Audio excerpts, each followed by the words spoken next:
कतो छे कमला आ कोशी बालान रे, कतो छे अंगना आ नमहर दलान रे। भूखले रहियो को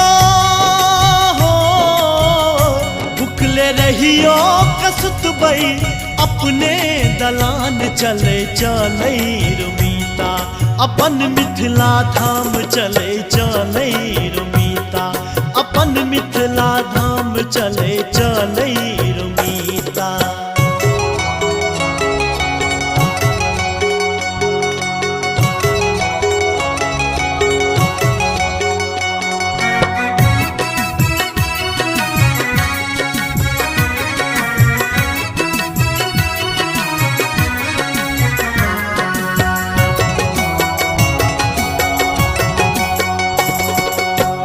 कतो छे राम सन